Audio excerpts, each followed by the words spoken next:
Olá, amigos.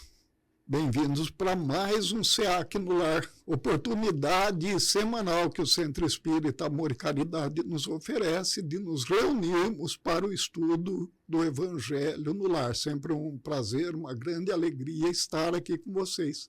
Uma vez mais com o José Rubo, a quem eu convido também para esse momento. Boa noite, Maurício. Boa noite, amigos que nos acompanham. Sim, estamos aqui mais uma vez e com a alegria de sempre, com esse prazer que nós sentimos de dividir esse momento com todos, que é o momento do estudo e o momento de se fazer o Evangelho no lar, proporcionar para todos nós um momento de reflexão, de oração, de elevação do nosso pensamento a Deus, a tudo aquilo que Ele nos proporciona, e assim podermos conseguir também uma bênção, um equilíbrio, uma harmonia no nosso lar, entre os nossos familiares, entre os nossos amigos. Boa noite, Maurício.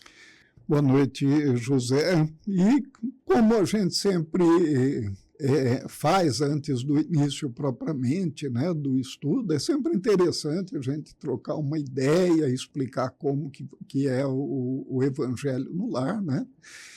Como nós dissemos, essa oportunidade que o Centro Espírita Amor e Caridade nos oferece, né, é essa possibilidade do estudo do Evangelho de Jesus, das reflexões, encontrar a melhor maneira de colocar em prática na nossa vida, sempre buscando a melhora espiritual de cada um. Essa melhora espiritual é aquela que, de fato, promove a mudança das nossas vibrações e aí sim nos coloca num ambiente de segurança, de proteção em relação àquele mal que eventualmente poderíamos estar sujeitos, né? Então, é bom que se entenda isso, que o Evangelho no Lar ele tem a proposta de promover a nossa mudança íntima e não criar algum tipo de argumento externo que nos protegeria, senão seria igual aquelas casas, por exemplo, que a gente visitava antigamente, e chegava na casa e logo ali no início, né, estava a Bíblia, o Novo Testamento aberto, mostrando para as pessoas que chegavam, né, aquele livro, mas que muitas vezes a página onde estava aberto era amarelada, que nem mudava a página, enquanto as outras todas permaneciam brancas, né? Então não é nada disso. Aqui é uma atividade prática de conhecimento do Evangelho, de busca dessa melhoria, né? E como a Federação Espírita recomenda, nós temos algumas etapas para a realização desse estudo, desse encontro. Não é nada cabalístico, ritualístico, nada que devamos nos preocupar com isso. É apenas para que tenhamos uma sequência, para que nós possamos, de fato, ter o melhor aproveitamento sem deixar nada de lado, né? Então, quais que são as recomendações? Primeiro que se inicie com uma prece, essa prece é dirigida a Deus, pedindo a permissão para a realização do encontro, pedindo que nos permita a presença dos irmãos espirituais para nos orientarem, nos intuírem. Depois, depois é realizado aquele momento de leitura, as reflexões, comentários a respeito. Todos aqueles que quiserem comentar, que participaram, fazem seus comentários, uma prece de encerramento, né? E com isso, então, nós teríamos aí encerrado o Evangelho no Lar.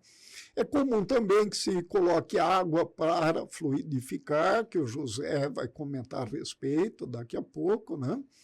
E falando sobre a leitura, o Evangelho segundo o Espiritismo, ou uma obra de cunho evangélico, aqui no SEAC no Lar, nós utilizamos o livro Vinha de Luz, que é a psicografia do Chico Xavier, autoria espiritual do Emmanuel.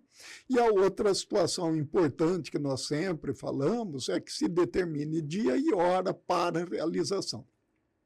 Aqui nós realizamos às quartas-feiras, das 18h30 às 19h30. Aproveitamos esses 60 minutos que a TV SEAC nos oferece.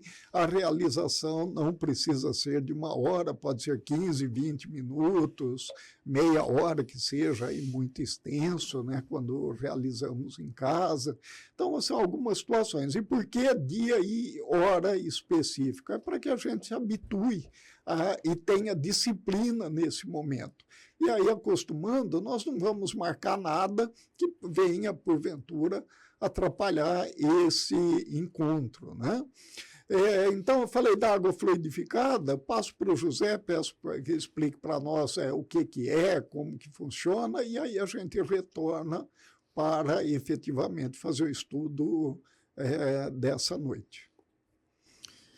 Bom, Maurício, o momento do Evangelho no Lar, como você colocou, é um momento de união, um momento de as pessoas estarem conjuntas ali juntos uns dos outros, com um pensamento único, visando, né, a melhoria, visando uma harmonia, visando um equilíbrio, o equilíbrio daquele núcleo familiar que está ali se reunindo para fazer uma oração. Nesse sentido, a presença de um recipiente com água, que é colocado, e vocês já devem ter visto isso em várias casas espíritas, que sempre tem um recipiente com água, ele tem a função também de fazer que, ao final dessa oração ou dessa reunião, todos comunguem daquela mesma água.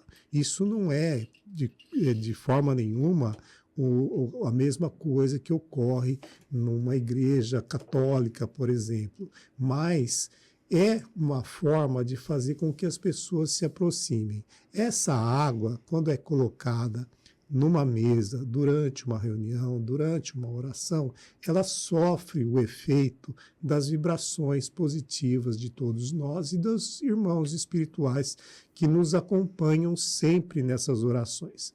De forma que essa água, ela se transforma, ela se fluidifica, no termo usado no Espiritismo, para que nós possamos fazer o uso dessa água e ela se tornar, assim, um estímulo para que nós possamos nos equilibrar, para que nós possamos nos harmonizar, para que nós possamos ter uma condição melhor de enfrentar as nossas provas e tirar o proveito correto das nossas provas com o aprendizado que elas nos oferecem.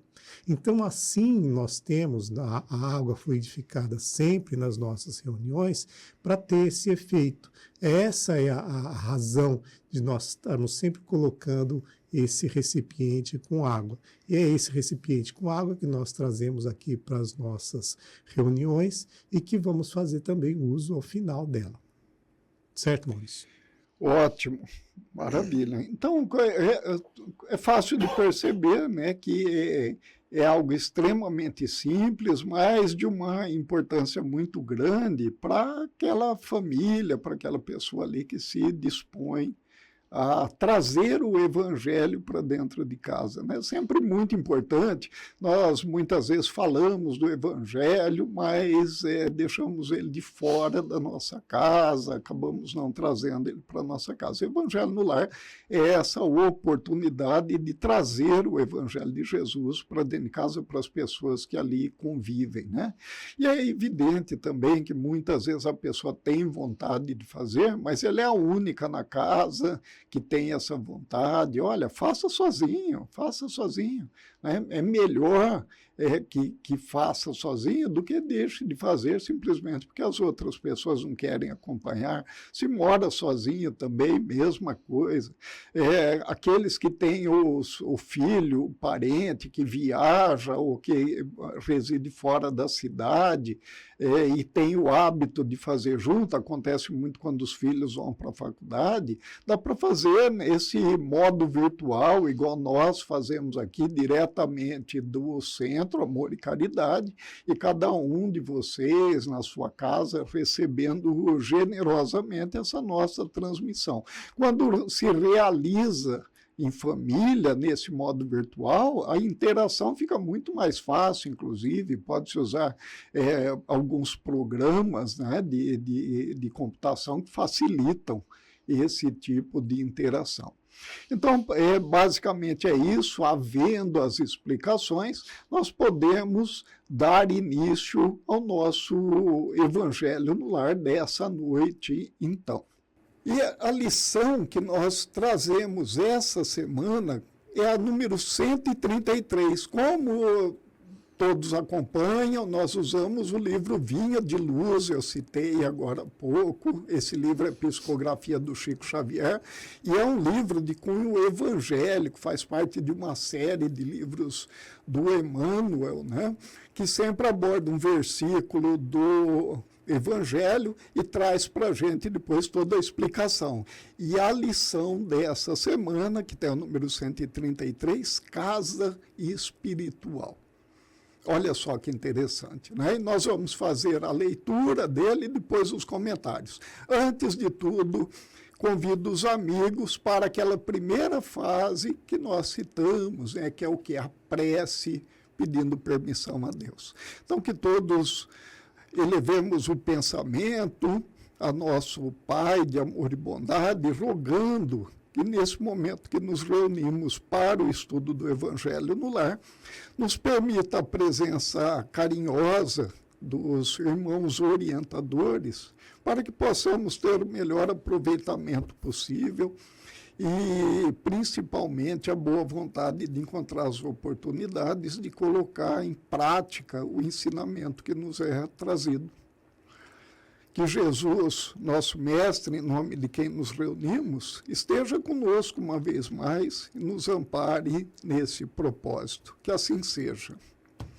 Vamos lá para a leitura, então, e aí, depois de uma leitura completa, nós voltamos com as explicações. Vinha de Luz 133, Casa Espiritual. Vós também, como pedras vivas, sois edificados casa espiritual. Primeira carta de Pedro, capítulo 2, versículo 5.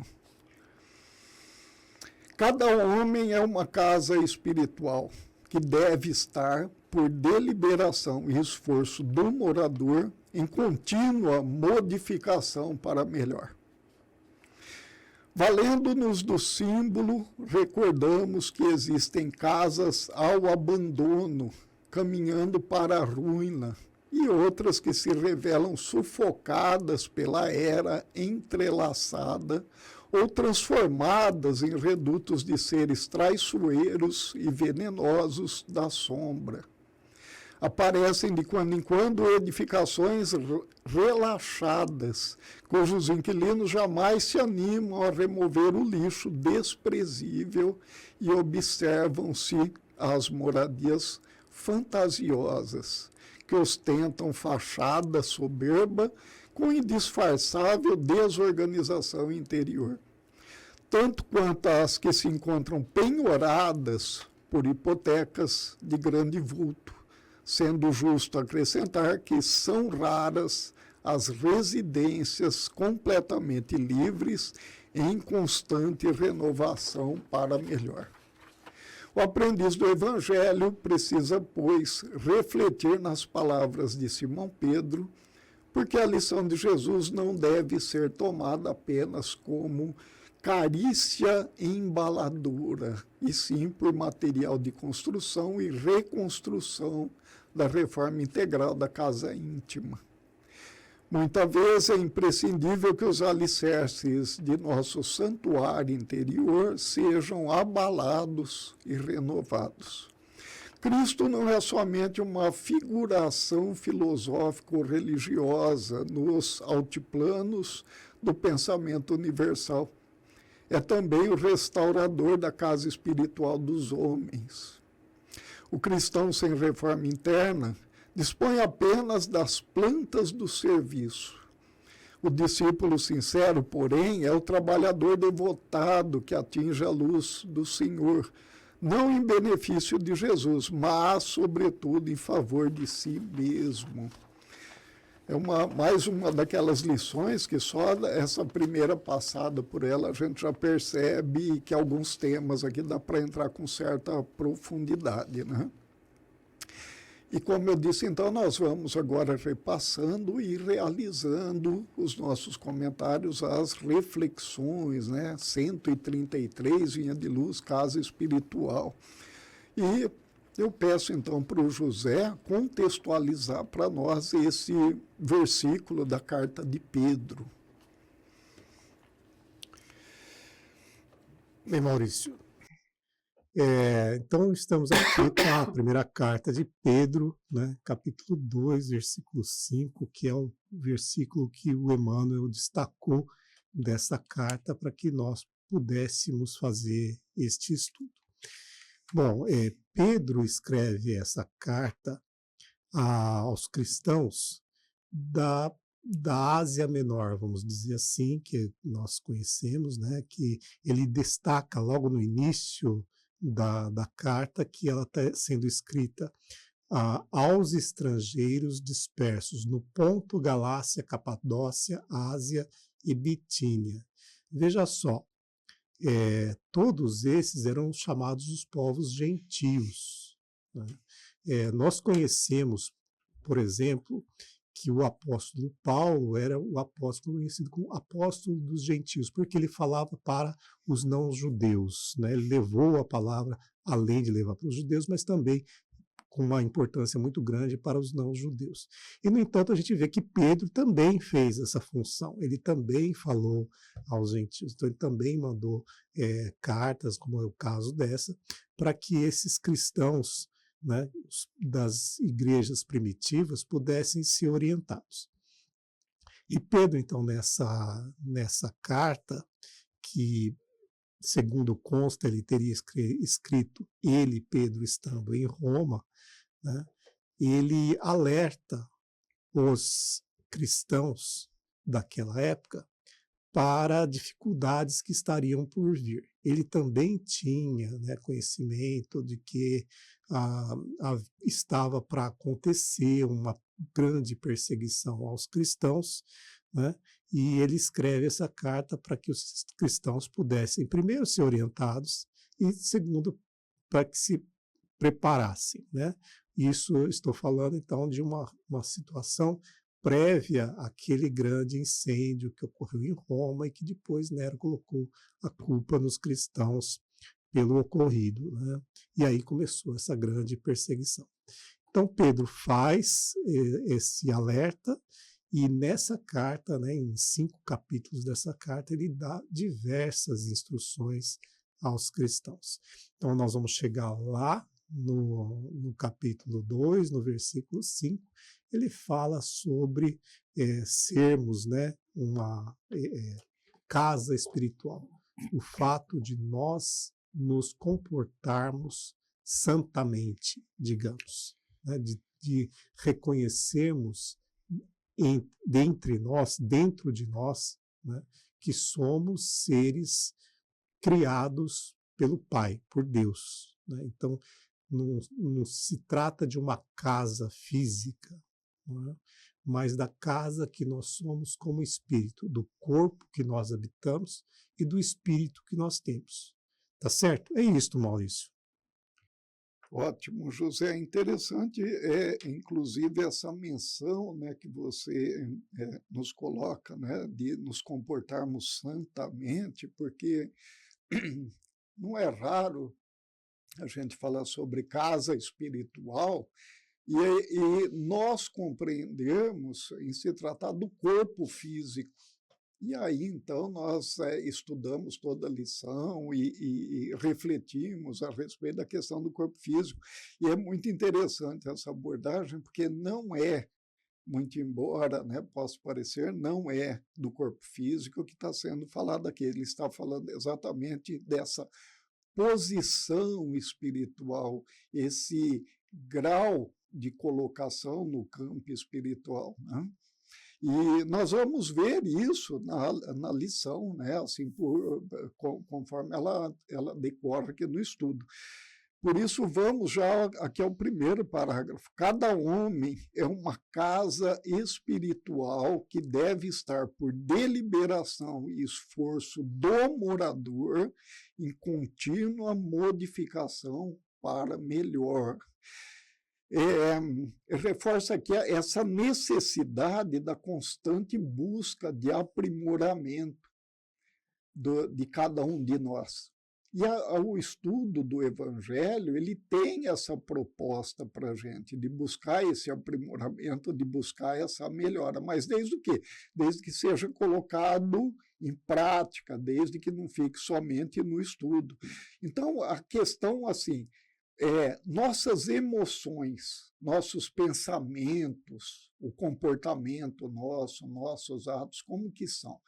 Quando se trata, né, quando se fala dessa questão do esforço do morador, de buscar, né, essa reforma da casa espiritual, essa melhora da casa espiritual, tratar dessas questões que são aquelas que, vamos dizer assim, que não são o que enfeitam a nossa casa, mas o que dão o alicerce da nossa casa. O alicerce, né, é aquela situação que ele sustenta, que ele dá a sustentação para as paredes, para toda a estrutura.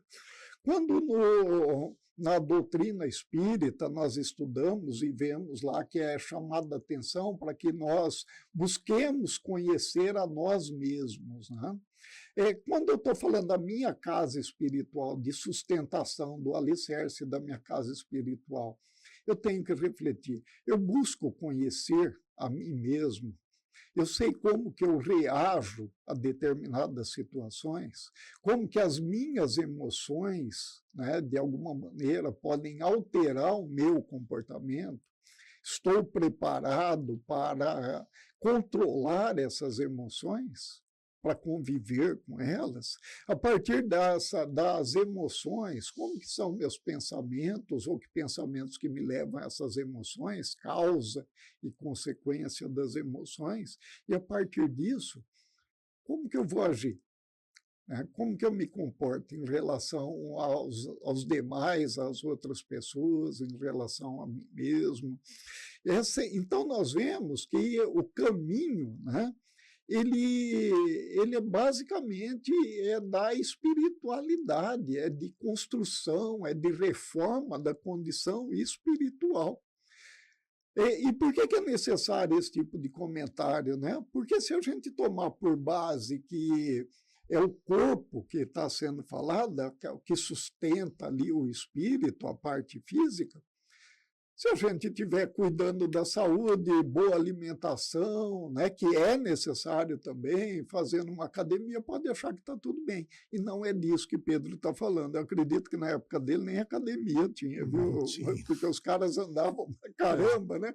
As cidades eram próximas ali uma do outro, uma pessoa andava e com certeza tinha um estilo de vida, né, que, muito embora a antiguidade do tempo levando a uma condição difícil, com certeza eles, dessa parte, eles cuidavam bem. Então, Pedro chama a atenção para a gente aqui da questão da evolução espiritual. E bem lembrado, quando José falou, sobre aquilo que estava para acontecer em relação aos cristãos, né? Imagina assim, tendo uma ideia daquilo que pode acontecer, qual que é o melhor caminho? É se preparar espiritualmente, porque senão nós entramos na questão da desconfiança, da falta de fé, e aí pode ter certeza que o sofrimento é muito maior. Quando a gente não confia naquilo que de fato a gente tem estudado e visto como verdade, a tendência nossa é desespero, e o desespero ele descontrola tudo, faz com que esses alicerces nossos acabem se fragilizando e a construção vem abaixo, né? José? Essa questão da analogia com a casa que você fez, muito boa, né? Com os alicerces, né? O que são os alicerces aí? São os nossos valores, os nossos princípios, né? é isso que nos alicerça, né? E esses valores, eles não vêm de uma hora para outra, eles vão sendo assimilados ao longo do tempo. Nós vamos assimilando princípios, né, que vão depois, né, nos sustentar nos momentos mais difíceis. Daí a importância de estudo, daí a importância de autoconhecimento, né, para que a gente possa reagir bem nas situações de maior dificuldade, que é o que Pedro orientava os cristãos daquela época, né? Se aquelas pessoas que passaram por dificuldades absurdas, né, por situações horríveis durante aquela perseguição, se eles conseguiram superar aquilo, né, é porque eles tinham algum preparo, eles tinham que ter algum preparo. Alguns se desesperaram? Sim, claro, é da natureza humana. Todos nós nos desesperamos diante de algumas situações. É da nossa natureza. O que nos falta, às vezes, é compreender e buscar o entendimento e o aprendizado que aquela situação difícil tem para nos oferecer. Se nós temos o Cristo no nosso coração, se nós temos a segurança, a fé, a crença a que o Maurício se referiu, então nós temos a condição de enfrentar. Tá? Deus não nos coloca o peso sobre os ombros acima daquilo que nós somos capazes de suportar. Então nós estamos sempre trabalhando para que nós possamos ter condições de suportar as dificuldades e, nos momentos de felicidade, agradecer e louvar a Deus. Continuando o estudo, então, né? O próximo, na sequência que nós temos, valendo-nos do símbolo, recordamos que existem casas ao abandono, caminhando para a ruína, e outras que se revelam sufocadas pela era, entrelaçada ou transformada em redutos de seres traiçoeiros e venenosos da sombra. Então, fazendo essa comparação, né, com a casa, o autor nos diz que existem casas ao abandono, que estão caminhando para a ruína, para que elas ali até se desfaçam, né?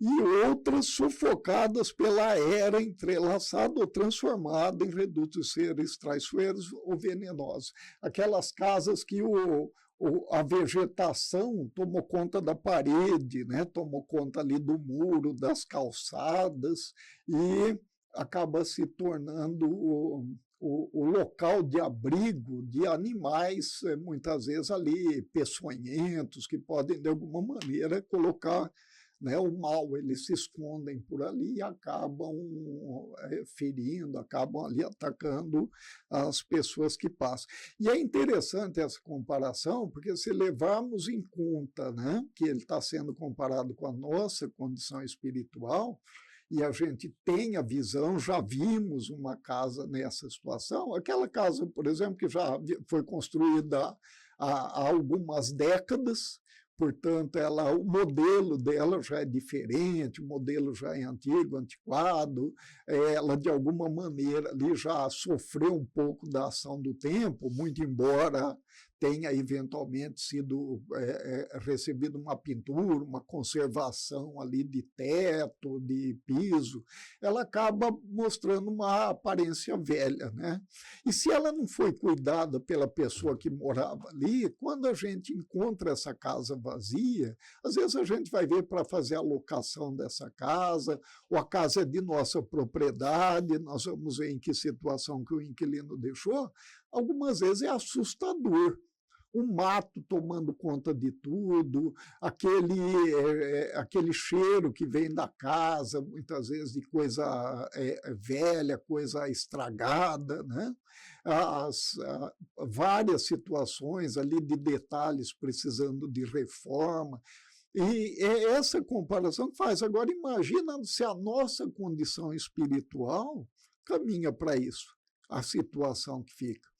E, ao contrário, né, quando a gente vê depois que a casa foi arrumada, que ela foi preparada ali, que ela foi limpa, atualizada, né, algumas vezes, eu estou falando da casa prédio mesmo agora, para a gente comparar só, tá? Que tem ali uma janela, uma porta de blindex, uma parede que foi retirado o reboque, foi colocado nova massa, pintura, ela acaba ficando muito bonita, ela traz outra aparência, né? E aí, então, ela fica atrativa, a gente percebe como ela é, né? E imagina a gente estar sempre trabalhando as nossas questões espirituais para estar sempre dessa maneira atualizado, melhor hoje do que foi ontem, além de estar sempre preparando, né, o nosso caminho, as nossas ações, a tal da beleza espiritual, né, que se fala. Vamos continuar aqui. Aparecem de quando em quando edificações relaxadas, cujos inquilinos jamais se animam a remover o lixo desprezível. E observam-se as moradias fantasiosas. Essa questão aqui, parando um pouquinho aqui, né? O inquilino não se deu ao trabalho nem de deixar a casa limpa, ele não removeu nem o lixo que estava lá, né? Isso seria uma prática dele ou seria algo que aconteceu naquele momento só porque ele estava saindo da casa, né? Mesma coisa, gente, qual é o lixo espiritual que a gente está guardando aí que precisa ser jogado fora, que precisa ser retirado, né? Continuando, observe-se as moradias fantasiosas que ostentam fachada soberba com indisfarçável desorganização interior. Não adianta nada, tá com a fachada bonita, né, pintura nova, reformadinho e tal, e por dentro a coisa está ali extremamente complicada, né? Mesma coisa com a gente. O que seria aquele que desempenha um papel, né, publicamente, sempre bonitinho, nossa, de grande elevação espiritual, e por dentro não foi feito, está tudo desorganizado, não tem reforma nenhuma. Tanto quanto as que se encontram penhoradas por hipotecas de grande vulto, olha aqui que situação também. Sendo justo acrescentar que são raras as residências completamente livres em constante renovação para melhor. Aquelas que se encontram penhoradas por hipotecas de grande vulto.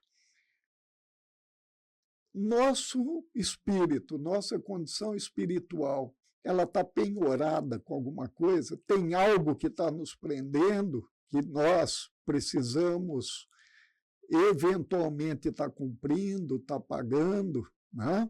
Algo que nos prende a uma situação passada, é necessário também ter essa ideia para que possamos estar agindo. A dívida não adianta esconder, né? Ela vai aparecer.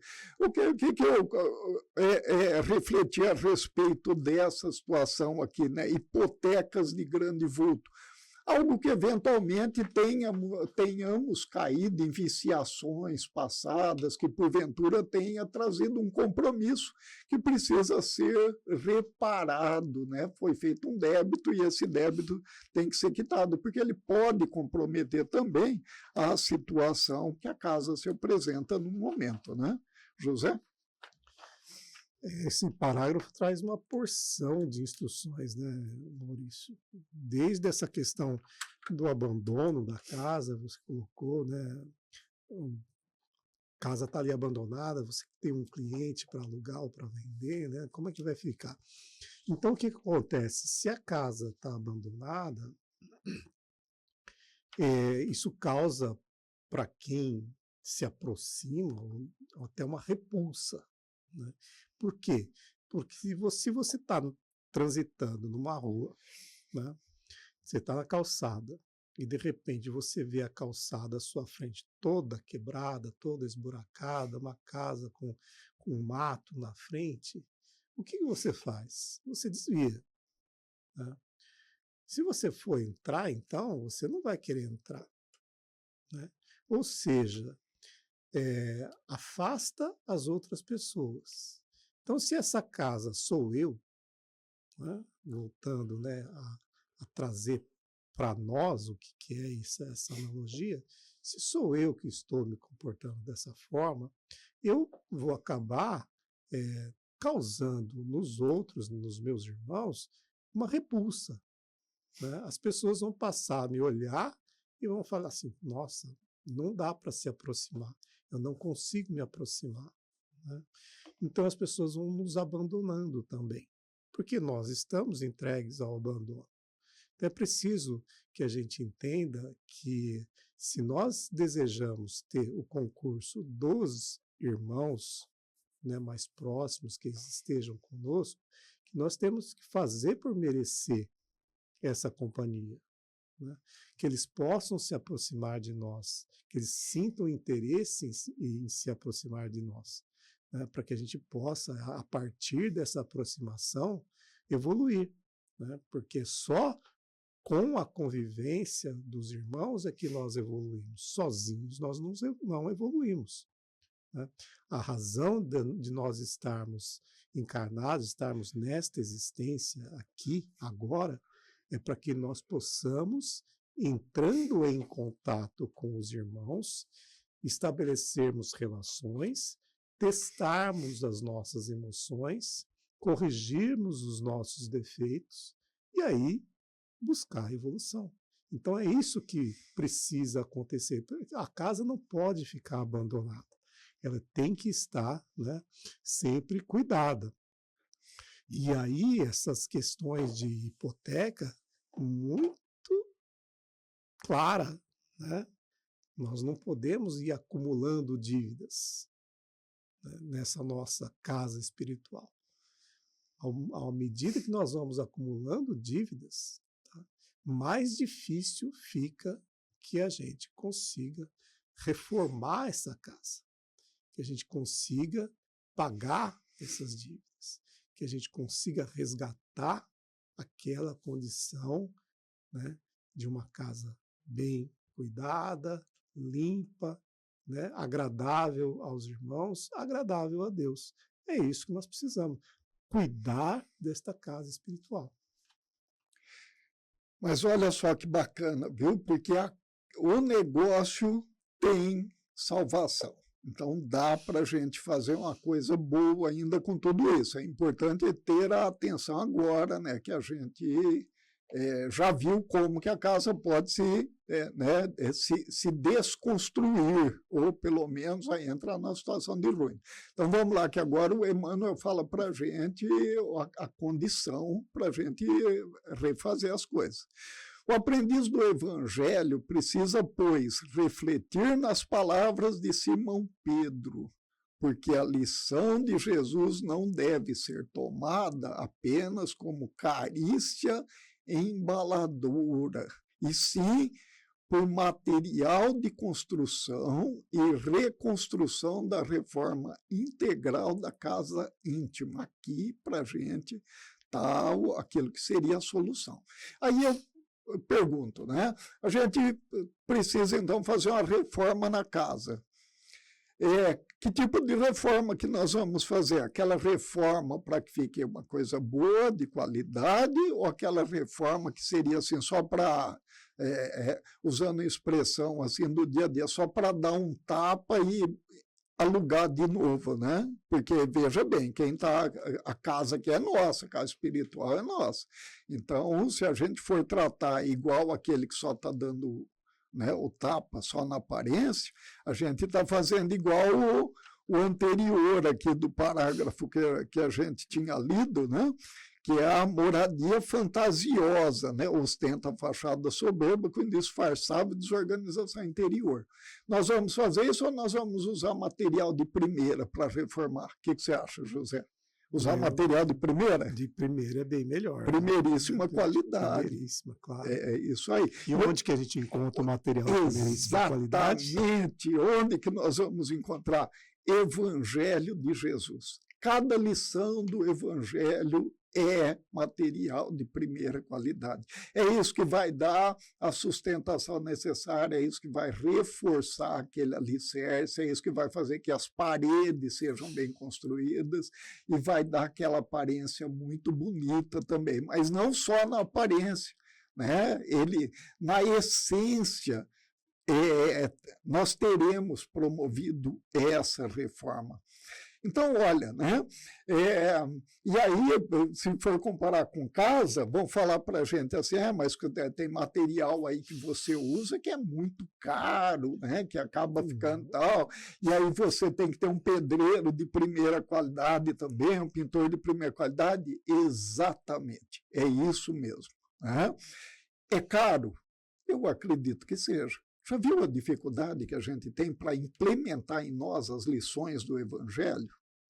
Né? No entanto, uma vez que foi feito, está duradouro, está para sempre. Não volta atrás. É aquele tipo de material que ele vai estar sempre na moda, ele vai estar sempre em boas condições de uso, ele vai sempre estar dando a sustentação, o conforto que a gente precisa. E se usar aquele material ruim, como é que fica?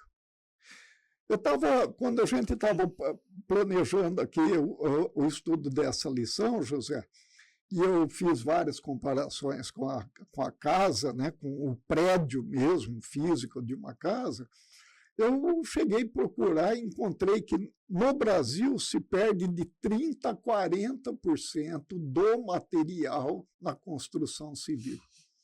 O custo fica muito mais elevado e acaba ficando, muitas vezes, algo que não é exatamente aquilo que se queria em termos de qualidade. Sem contar o retrabalho, né? Que é você ter que refazer aquilo que já foi feito porque ficou mal feito. E aí você tem um aumento do custo e mais tempo gasto para poder conseguir atingir aquele objetivo. Olha aí que interessante essa questão do retrabalho também. Não havia pensado nisso, mas agora que você diz, né, sim, de fato, perde o material e tem que ser feito o retrabalho. Né? E aí, José e irmãos, eu estava pensando na questão do Evangelho. Né? A gente comparando o Evangelho, as lições do Evangelho com esse material de construção de primeira qualidade, será que a gente está perdendo de 30% a 40% dessas lições também?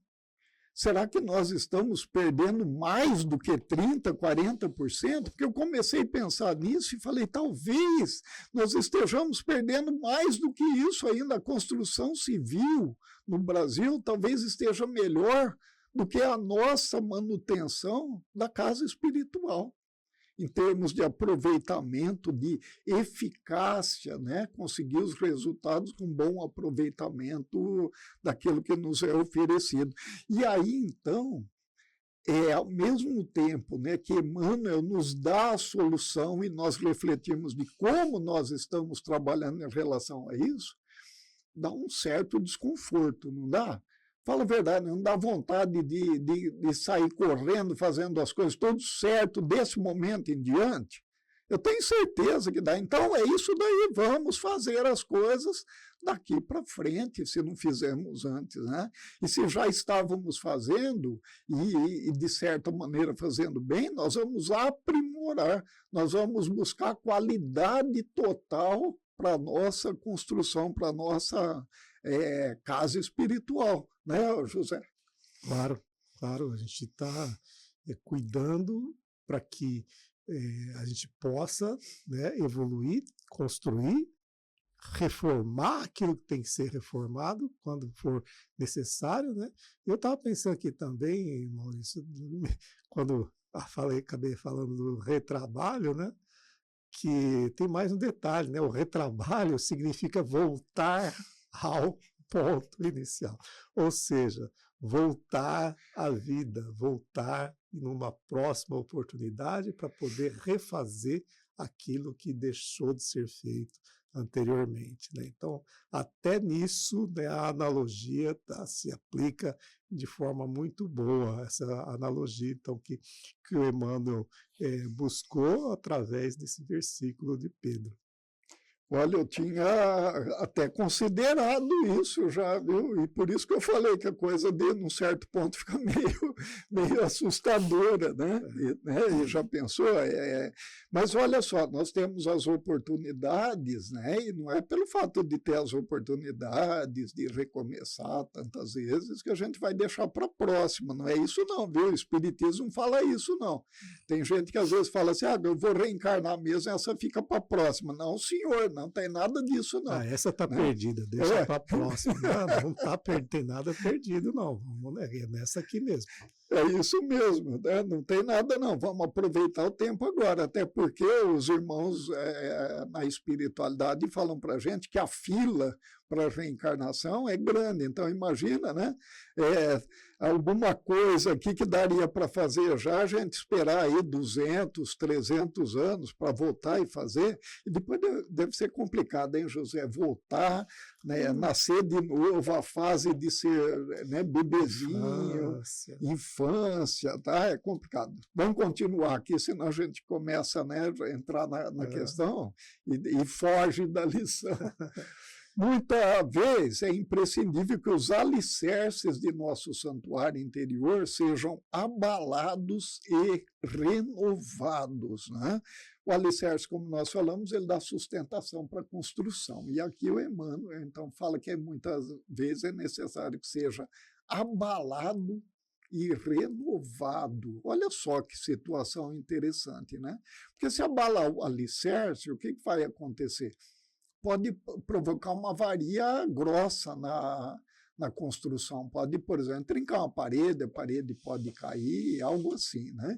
E não é isso que acontece com a gente de vez em quando os nossos valores, os nossos comportamentos, de alguma maneira, eles são abalados, né, pelas nossas emoções mal controladas, né, pelas ações que nós realizamos, e aí as consequências dessas ações acabam, de alguma maneira, impactando muito forte. E a gente precisa tomar providências, né? E essa providência pode ser aquilo, né, que, a partir do abalo que houve, nos colocou no caminho de reforma, de busca, né, de renovação.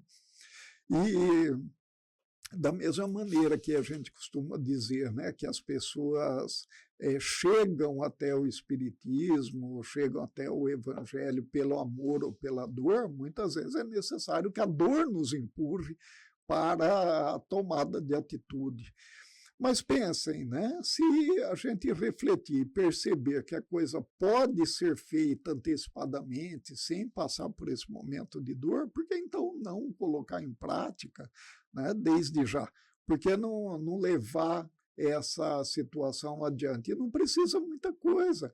No dia a dia, pequenas mudanças que nós vamos fazendo, que nós vamos realizando, e que, de certa maneira, nos resguardam sobre situações que poderiam abalar, de fato, a nossa estrutura espiritual, né? Essa questão dos nossos alicerces interiores, inclusive fortalecendo, inclusive nos trazendo a possibilidade de criar um ambiente satisfatório para que a gente possa suportar com confiança, enfrentar com fé, com resignação, aquelas situações que estão completamente fora de nosso controle. E que quem está no mundo, um planeta como o nosso, sabe que é sempre possível. Sabe que sempre nós estamos sujeitos a situações pelas quais nós não contribuímos para que acontecesse, mas que nós passamos e devemos enfrentar também, justamente pela graduação moral do planeta que nós nos encontramos. Ou seja, fazemos parte desse grupo da humanidade, estamos sujeitos a tudo que esse grupo está sujeito. José? Maurício, esses abalos dos alicerces a que você se comentou, se referiu, né, eles muitas vezes acontecem mesmo que nós tenhamos bons alicerces, né? Muitas vezes a gente acredita que nós tivemos uma boa construção, temos bons princípios, temos bons valores, mas algo vem em forma de um questionamento sobre esses valores. Para nós está tudo muito calmo, está tudo muito certo, mas alguém vem e questiona, tá? Esse questionamento, nós precisamos estar preparados para enfrentá-los, porque muitas vezes eles são injustos, mas, por outras vezes, eles vêm para mostrar que mesmo bons valores podem se melhorar, né? Nós estamos em contínua evolução. Então, não é porque nós atingimos um patamar que nós consideramos bom, consideramos correto, que nós não estamos sujeitos a uma maior evolução. E esses abalos de alicerce que nós estamos colocando aqui dessa forma, eles servem para que se questionem, para que nós nos questionemos sobre aquilo que nós estamos fazendo e para verificar se a gente consegue evoluir mais ainda, tá? Então a evolução não para, a evolução é constante. Muito bem. Praticamente finalizando, então, né, na sequência, Cristo não é somente uma figuração filosófica ou religiosa nos altiplanos do pensamento universal. É também o restaurador da casa espiritual dos homens, através, então, dessas lições restauradoras que nos foram trazidas, né, através do Evangelho. E nós podemos até avaliar da seguinte maneira: a partir dessa restauração, dessa reforma autoimposta por cada um de nós, partindo da consciência, né, dessa necessidade, nós temos aquilo que seria o aumento do valor, da mesma maneira que nós, falando de uma construção, uma habitação, nós teríamos o aumento do valor. Nós temos aqui nessa situação também. Mas aí poderiam me questionar, falar assim, não, mas para Deus todos temos o mesmo valor, né? De fato, o valor da criação, o valor da humanidade, o valor da vida, sem dúvida, a mesma coisa, a condição de aprendizado e tudo mais. O valor que nós estamos falando aqui é o valor que possibilita a realização de ações de acordo com a lei de Deus. É a maior competência, a maior firmeza, né? Para a gente exemplificar, né? Um exemplo desse valor que nós estamos falando, para realizar uma missão como foi feita por Jesus, era só Jesus para fazer, né? Outro não teria o mesmo valor, não teria as mesmas competências para a realização daquele trabalho. Imagina só, né, comparar Maurício e Jesus, por exemplo, né?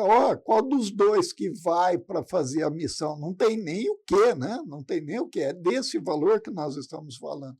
Então, são valores que vão sendo agregados ali espiritualmente, cada um de nós, até que tenhamos a equiparação com aqueles que melhor realizam a vontade do Pai, aqueles que de fato estão de acordo com a vontade do Pai, né? A partir do momento que nós temos Jesus, temos as lições que ele, como o Cristo, nos trouxe, nós entendemos como sendo, de fato, o restaurador da casa espiritual dos homens. E já engatando aqui o último parágrafo, o cristão sem reforma íntima dispõe apenas das plantas do serviço, né? Então é como se ele tivesse somente ali o desenho daquilo que vai fazer. O discípulo sincero, porém, é o trabalhador devotado que atinge a luz do Senhor, não em benefício de Jesus, mas, sobretudo, em favor de si mesmo. Então, aquele que se dedica, de fato, que se devota, né, a esse entendimento, a essa busca, a essa transformação, ele faz, sobretudo, para si mesmo. Por quê? Porque Jesus é o mestre, é aquele que trouxe a lição, é aquele que ensinou.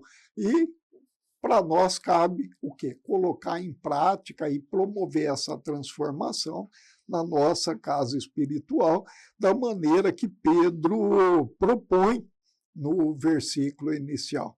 E é bem interessante, até voltando àquilo que o José falou, né, que Pedro se dirigia, né, aos não-judeus, né? Então ele falava ali com o Galácia, Capadócia, né? Ele estava falando com o povo dessas regiões. E por que não nos colocarmos na mesma situação? Pedro está falando conosco, né? Ele está nos chamando a atenção para essa situação que nos impacta também, a exemplo do que aconteceu com esse povo. José? Bem, Maurício, eu acho que nós vamos já chegando, né, no final. Eu acho que a conclusão do Emmanuel é excelente, né? E aí ele fala de Jesus, né, e coloca Jesus é o restaurador da casa espiritual dos homens. Então você colocou agora há pouco, né, quem que nós vamos chamar para fazer essa reforma nessa casa espiritual? Nós queremos ter um bom material de primeira, mas nós precisamos de uma mão de obra de primeira também. Nós precisamos ter alguém que realmente saiba, né, trabalhar com aquilo que nós estamos adquirindo. Tá? E quem é esse restaurador que vai fazer essa nossa casa espiritual? É Jesus. Então, a hora que a gente traz Jesus para essa reforma que nós precisamos fazer, a segurança de que essa reforma vai ser efetiva é 100%. Né? Nós vamos conseguir, né? E isso está descrito tanto no Evangelho de Jesus, quanto nas obras, nas cartas dos apóstolos, nas obras espíritas. Nós temos a condição total de conseguir essa reforma. Está ao nosso alcance.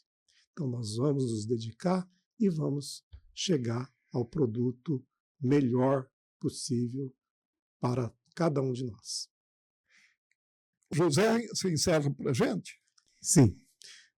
Então, com essa satisfação, né, de chegar ao final de mais uma reunião, né, de um Evangelho no Lar que nós realizamos aqui através do SEAC, nós agradecemos, Senhor, a tua bondade, a tua misericórdia, ao Senhor ter nos enviado teu Filho Jesus para que pudesse nos orientar através das suas palavras, através dos seus exemplos, para que nós tenhamos condições, Senhor, de, com a tua bondade, com a tua misericórdia, refazermos as nossas casas espirituais, nos transformarmos, nos tornarmos dignos de sermos chamados filhos de Deus. Com as tuas bênçãos e com a tua graça, nós encerramos mais um SEAC no Lar.